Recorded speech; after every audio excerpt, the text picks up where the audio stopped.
Hey gang, it's Steve Miller, better known as Kelly's Dad and Marketing Gunslinger. Welcome again to, well, we're back, right? We just got back from the holidays. It is January 2nd of a new year, this year, 2018. If you're watching this 30 years from now, well, you missed it. Anyway, glad to be back after the holidays. I got 5 things. I got 5 challenges. Challenges? You know what? No, I'm just going to call them action steps. I got 5.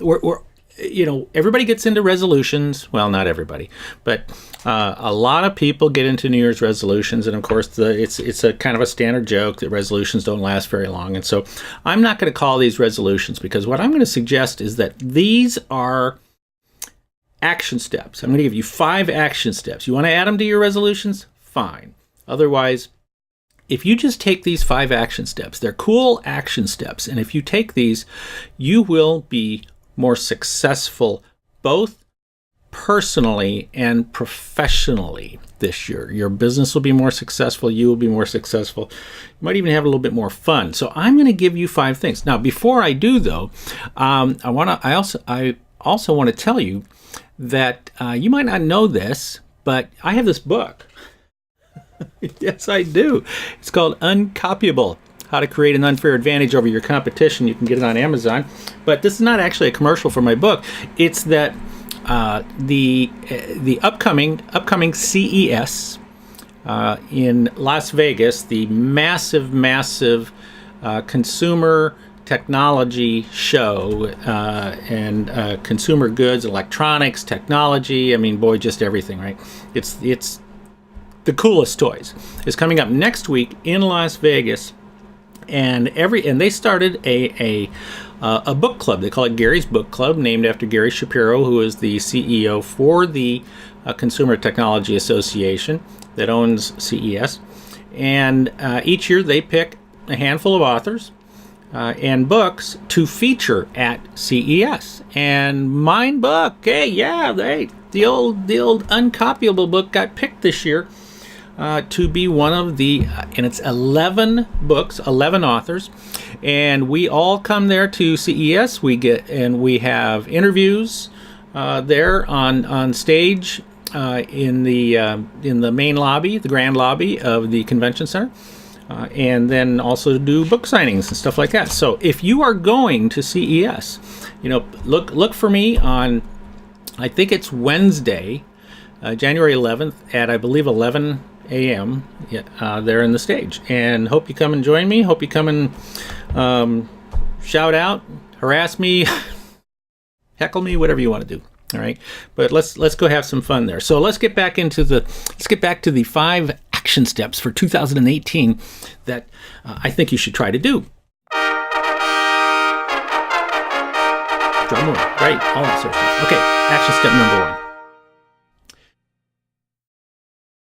This is a productivity tip, and that is every single day, take at least 1 hour and make it a distraction-free hour. Okay, really, just turn everything off. Turn your phone off, turn your computer off, turn the radio off, turn your stereo off, turn your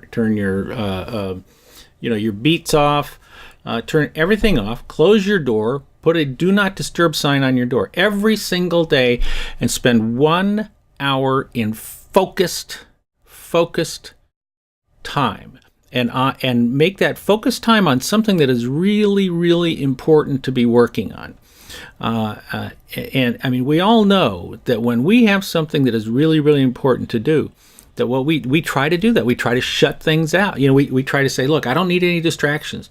Don't bother me because I'm working on this. I'm working on this report, or I'm working on this sale, or whatever it is I'm working on, this project. But instead of waiting for something to be, an emergency, make it a daily habit. That every single day you have a 1 hour distraction-free time block. All right, and make sure you switch off notifications and all that stuff off your phone and your computer, so that it doesn't bother you. Okay, every single day, 1. All right, do that every single day. All right, number 2. Write a book report. Write a book report. Now, what do I mean? What do I mean by that? Well, my suggestion is, you see, not enough people read. And, if you're going to get ahead in business, you got to read. And look, it doesn't, I'm sorry, I don't care if people say to me, well, it's all online, it's all electronic, we can get information and stuff like that. If you're not reading books, you're not going to get ahead. All the top leaders, most successful people, they all read. Now, the thing to do, though, is to pick out a book that you can read, and let's make it real simple in the beginning, all right? Anyway, is to pick out a book that you have on your shelf. Make it something important for you to read right now, and say, okay, you tell yourself, I'm going to have this book done in the next 1 week. Now, I'm not necessarily talking about Walter Isaacson's Leonardo da Vinci book. That's 650 pages long, but some type of, and make it a book that is some type of business book, some type of personal growth book, something like that.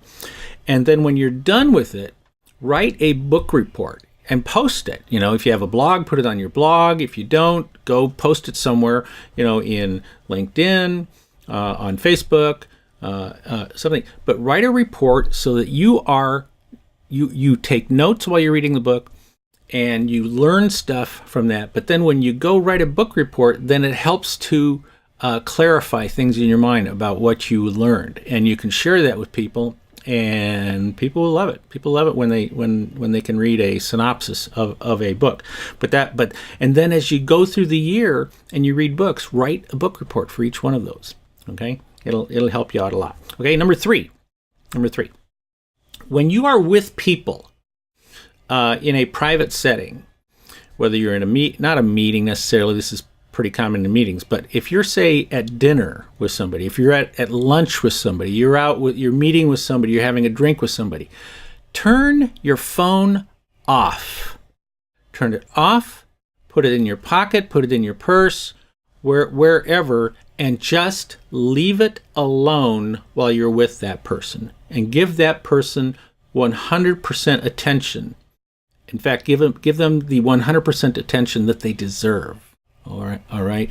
Don't be that person who's constantly going like this. Oh, well, hold on, just say, oh, you know what? I need to take this call. Excuse me. Or, oh, let me just respond real quick to this. Don't be that person. All right, because if you are that person, you're annoying, you're rude, and people don't like it. And unfortunately, too many people do that. So that's number 3. All right, number 4.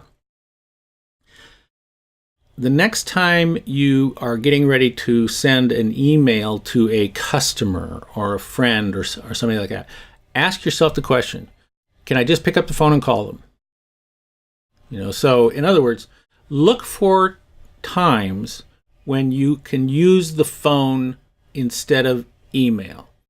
When you're talking to people, it's much more personal, it's much more effective. You're not worrying about any type of confusion with the email that somebody might misunderstand or anything like that. And you're talking to them, and it's a much more personal connection. So look for ways to increase using your phone versus using email. Okay, that's number 4. And number 5, this is kind of a big one. Number 5, see, here's the question. When was the last time that you did something for the first time? Or when was the last time you learned something that you hadn't done before? Now, I'm not talking about learn a fact or something like that. I'm talking about learning how to do something. And pick out something. This you might say this smacks of resolution, but I don't often hear this. But pick out something. Like for me, for example, I got 2 things. One is I want to learn how to draw better. I want to be a better kind of artist, not necessarily, painting or art or a thing like that, but more like, cartoon type of stuff. That's what I want. And so I've signed up for a drawing class, an online drawing class, so that I can improve that, because I'm using more and more, those of you that follow me and go to my office hours, things like that, that I'm doing more. I'm actually using an iPad to draw and write while I'm giving presentations. So I want to be better at that. And number two, a little bit embarrassing to admit this, but I actually don't know how to type. So I am going to tell myself that I'm going to learn how to type. So now I'm setting up, objectives. I'm setting up deadlines for when I'm going to, I'm going to say, okay, now I'm traveling quite a bit this month, so it's not going to be this month, but I'm going to say, okay, in February, I'm going to learn how to type. So by the end of February, that's what I want to be able to do. And as far as drawing goes, I'm going to take this course in January, February, and then finish the course that I'm signed up for now, and then move on to maybe a little bit more advanced drawing class, if I can, if I'm any good at it. So we'll see. But so there you go. So what can you do this year that will teach you something new? Teach you how to do something new. All right. So there's your 5 action steps that I think, and if you do those, you will be more successful personally. You'll be more successful professionally. You'll feel better about yourself as well. So if you can't do all 5, well, pick a few and follow those and do those. So anyway, thanks for watching. This is Steve Miller, better known as Kelly's dad, marketing gunslinger, and author of that book, Uncopyable. If you're going to be at CES, I hope you come to check me out. Pop me an email, send me a message through Twitter or Facebook or LinkedIn or something that you're going to be there, and I'll look for you. So, and my daughter Kelly will be there with me, so you can talk to us both. All right. So I'll be back again next week from CES. As a matter of fact, I'll be shooting from there. So always remember, thanks again for watching. Always remember, be uncopyable.